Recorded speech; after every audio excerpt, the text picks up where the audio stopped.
from the studios of Farm Journal Broadcast. Coming up on AgDay, USDA is set to release its expectations for 2018 at its annual Outlook Forum. Plus, can beef exports keep pace? In agribusiness, will corn or soybeans be king this planting season? And so it's not just beans that is competing for corn right now, it's some other crops as well. And from wall to table, a new way to grow greens. AgDay, brought to you by the Chevy Silverado, the most dependable, longest-lasting full-size pickups on the road.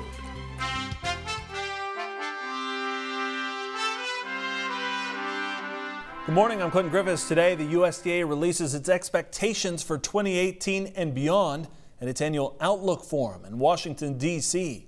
Now in its 94th year, the Agricultural Outlook Forum is the USDA's largest annual meeting.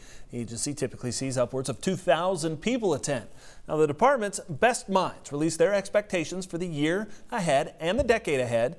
Well, later this morning, we'll hear from the chief economist, his outlook for agriculture in 2018, and we may find out USDA's acreage expectations. Now, those numbers have the potential to impact markets.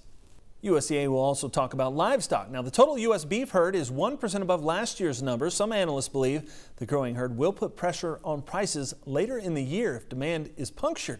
The USDA released its outlook expectations for livestock, dairy, and poultry. In 2017, beef production rose nearly 4% to 26.2 billion pounds. This year's, that's expected to rise even higher. And beef isn't the only protein source growing. With a potential record supply of pork, poultry, and beef, some analysts say a lack of space and workers at beef processing facilities could create problems. They've gone ahead and increased their kill capacity. They've added, 3 or 4 new packing plants. They still have to, get the workers in those plants, but at least they're making strides as far as increased capacity. Poultry is the same way.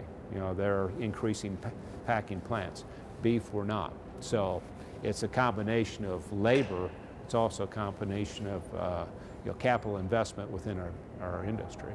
According to Top Third Ag Marketing, there's an estimated 900,000 more cattle on feed compared to last year. That equates to 7 additional days of processing, a number that could impact prices unless demand stays strong. And speaking of demand, USDA expecting international demand for U.S. beef to stick around in the new year. Its latest forecast calling for exports of 3 billion pounds in 2018. That's higher than last year, helped by a weakened U.S. dollar. Now, in 2017, beef exports rose more than 300 million pounds, marking a second consecutive year of double-digit export growth. These last few years of strong shipments are seeing more uncertainty in 2018. Trade in limbo as the U.S. negotiates multiple trade agreements. Betsy Jippin talks with industry leaders about current exports and where the beef industry needs to see a boost in sales to help prices and demand. There are a lot of unanswered questions when it comes to the United States and trade for U.S. beef products. Analysts say the industry is holding up well despite that uncertainty. The market overall is healthy right now. You're seeing everybody do fairly well. Demand has been, phenomenal. However, Japan is the top destination for U.S. beef, but there is no bilateral trade deal with the country. We would love to be able to have a bilateral trade agreement with Japan because the 38.5% tariff is still killing us. Japan tacked on additional tariffs on U.S. frozen beef supplies, which will be in place until the end of March. The U.S. Meat Export Federation says U.S. producers need to make sure tariffs are not added on once again. There's always a threat going forward into next year, into the first quarter, second quarter. If our business is booming, we have to be careful not to reinvoke the safeguard again next year. We're losing competitiveness today where we stand if we don't start moving forward with more competitive bilateral trade agreements. Analysts say the Trans-Pacific Partnership, or TPP, is another concern. The Trump administration exited the deal with the major Pacific Rim countries, including Japan. Now the global deal is being finalized without the United States. I think that we're secondary in terms of what the Japanese are looking at for free trade agreements. So it may be a while before we ever get the opportunity to address that tariff. So in the meanwhile, we're losing out money. CoBank says over 80% of beef exports are sold to 5 destinations, 4 of which are going to be impacted by ongoing trade pact negotiations. So we can't highlight enough the importance of competitive access to those markets. China is a new market for U.S. beef. opening its doors to U.S. beef imports for the first time in over a decade. Even though analysts say it's an opportunity, exports are slow. You know, it was 1% of beef movement last year is what they bought. Talks are still underway on revamping the North American Free Trade Agreement, also known as NAFTA, between the U.S., Canada, and Mexico. Talk about per capita consumption of beef, pork, and poultry this year is going to be about 218 pounds. We export the equivalent of about 40 pounds, so if we didn't have that trade, we would have to consume an additional 40 pounds on the domestic market. That's a huge number. And another deal under renegotiation is between the U.S. and South Korea called KORUS. The deal has not been enacted long, but the country is a big buyer of U.S. beef. Our message is don't mess it up, because it has been so successful. Right now, they're our #2 market in overall value, well over $1 billion in U.S. beef that we're selling over there. Reporting for AgDay, I'm Betsy Gibbon. When we asked Woodall NCBA's top trade priorities for this year, he said to finish NAFTA and KORUS renegotiations immediately.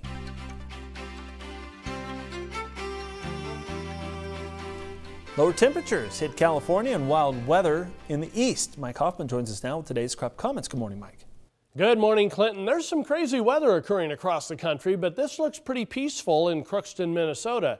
Carson Dahl says don't let the picture fool you, though.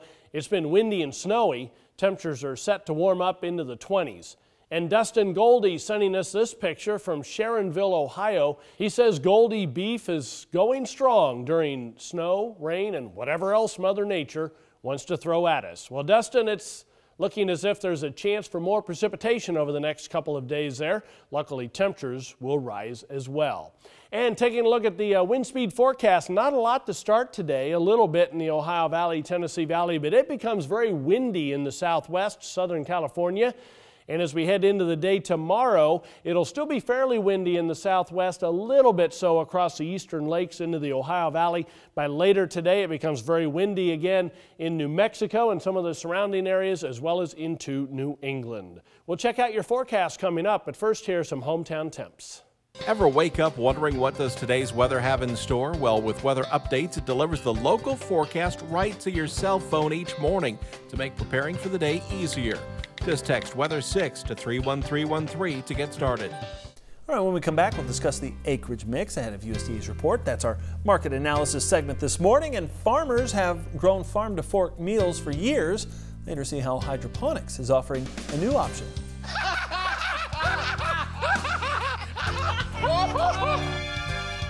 Uh-oh.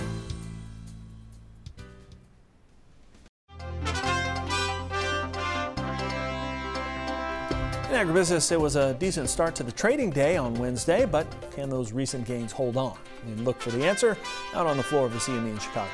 It seems that the cattle had a sharp drop, and it's the early estimates were just showing that there was certainly some extra cattle in the pipeline. It seems that there's a major correction here that's setting up that was really a surprise to certainly all the traders. And it seems like that the buyers have just dried up, and some profit taking really ensued, and some of the uncertainty in the market has people moving to the sidelines, and when that happens, they put some selling out, and if the market's a little bit thin, we can see there's been some pockets and little gaps in the market, and so that's what we saw today. Now with the hogs, they finally were firming up, thank goodness, and it's kind of giving some of the traders some relief. It seems that the pork wholesale values are improving, and they're underpinning the futures, and finally for 3 days in a row now we're a little bit higher, and it seems like we're solidly off our lows that we were looking at. That's all from the floor at the CME Group here in Chicago. I'm Virginia McGathy. Will soybeans top corn this growing season? The great acreage debate is just heating up. Tyne Morgan picks up the conversation in today's analysis from the road. Here now with Chip Nellinger, Blue Reef Agri-Marketing. Chip, we're debating acres every week right now on this show. We'll continue to do that through the end of March and even after that, right? If USDA got it right. At least till June, if not next January. Well, when we look at acres, and pretty much everyone's sold on that we're going to see more soybean acres this year, but now we're hearing rumblings of really good demand picture in corn and possibly better corn prices. Do you think that that's buying acres? I think it could if we could poke north of $4 on December corn futures.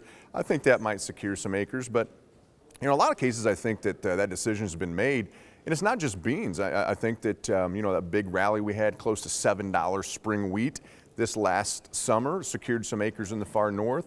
I think cotton is back heavily in the mix in the mid-south. And so it's not just beans that is competing for corn right now, it's some other crops as well. How big of an acreage number do we have to see in soybeans in order for it to be detrimental to prices, considering demand has not been anything to brag about either? Well, you know, I think if it's 1 million acres or more of an increase, I think that starts to become, you know, a little bit of a drag on prices. But even though demand's down a little bit, it's still very large. And the unknown here is how short is Argentina's crop, because that could push some demand our way too. How short is Argentina's crop, but also how good is Brazil's crop? I mean, we have to weigh both of those. And right now, you know, how is that panning out? Brazil will offset some of Argentina's losses. But in the case of meal, we're going to get some of that extra demand because Argentina is such a big exporter of soy meal. Yeah, good point. So, I mean, the question is, do you think that soybean acres will surpass corn acres this year? I do right now. Again, like you said, I don't know what they'll tell us at the end of March on that report. I think beans could be up 1 million, 1.5 million, corn down 1 million, 1.25 million. All right. Thank you, Chip. We appreciate it. We need to take a quick break, and then we'll be back on Ag Day with a check of weather. Farming has changed. Markets are riskier than ever. For customized, focused commodity marketing, contact Chip Nellinger or Adam Dreyer at 309-550-7213.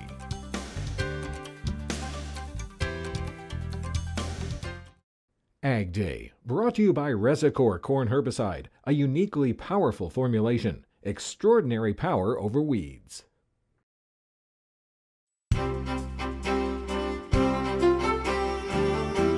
Welcome back to Ag Day. Here with meteorologist Mike Hoffman as we look at the weather map and notice what a mess. It's just a mess on here. It is a mess.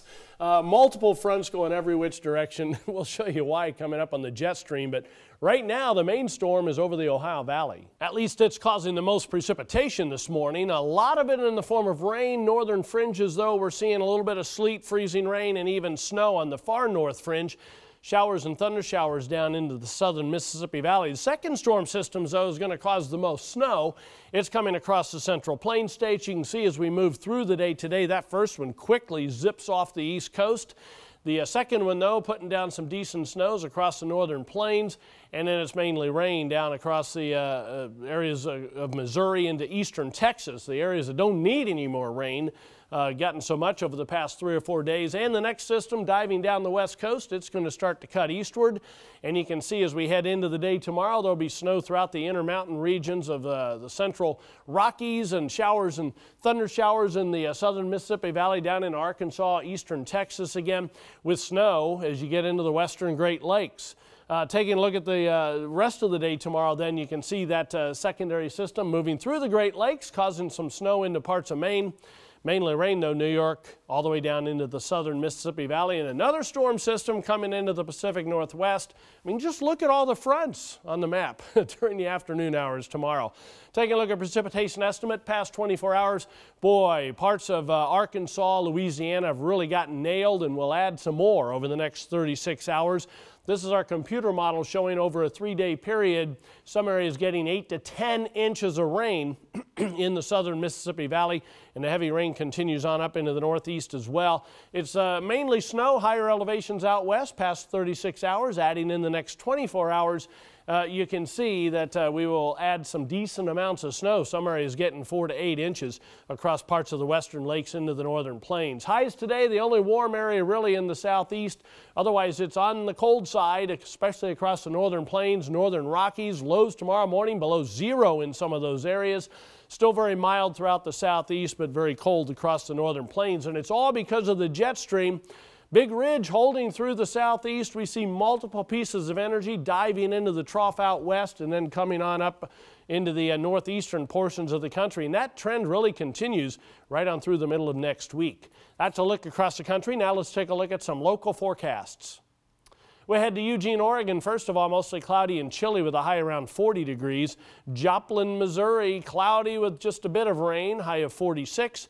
And Rochester, New York, colder with clouds and some sunshine, afternoon high around 34.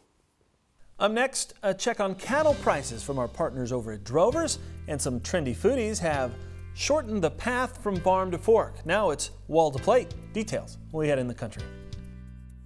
AgDay, brought to you by Ram Commercial, America's longest lasting heavy duty pickups.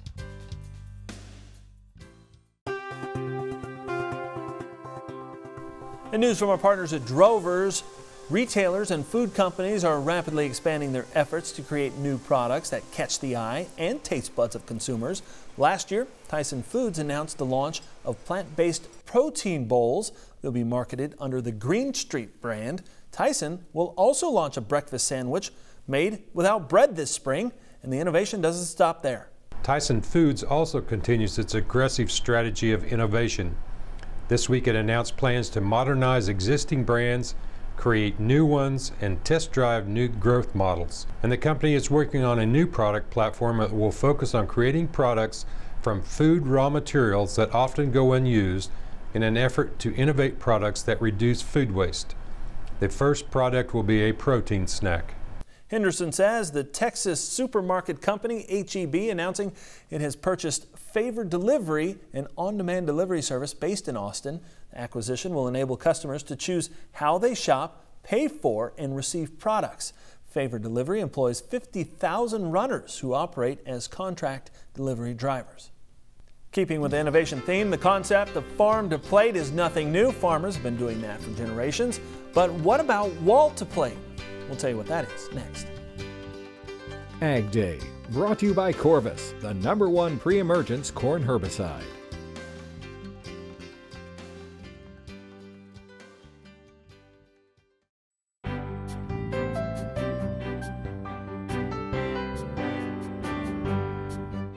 In the country, sponsored by Kubota, tractors, hay tools, utility vehicles, mowers, and more. Visit KubotaUSA.com today. When you walk into the supermarket, you might find a tank full of fresh swimming lobsters, or you can go to certain steakhouses and pick out your favorite ribeye from the meat case. Well, now you can go to a trendy restaurant and see your salad growing on the wall. In the center of Berlin, Germany, sits Good Bank, a small restaurant serving tourists and people working in nearby offices. It doesn't source its salads from farms or suppliers. Instead, the greens are grown inside the restaurant on the walls. We both felt a need that we need to change something in the food industry. That change includes hydroponic greenhouses covering the walls. Twice a day, the salads growing in them are harvested and served directly to customers. We were both fascinated by restaurants, but saw that many concepts became dull or obsolete, so we needed to somehow trigger food for a new generation of eaters. The process removes the need for transportation and packaging. It's part of an urban gardening trend gaining in popularity. Yeah, I mean, it's definitely like in the city, you have to assume that a lot of the produce is brought in from far away, but so it's nice to know that it's coming from just off the wall. And it's really amazing to see how people are astonished that it really works and that you see how the food that you will eat in a second is grown and harvested in front of you. Of course, Good Bank can't grow all the food that's served, only the leafy greens that are mainly destined for its salad bowls. Well, you can grow salad in these hydroponic circumstances.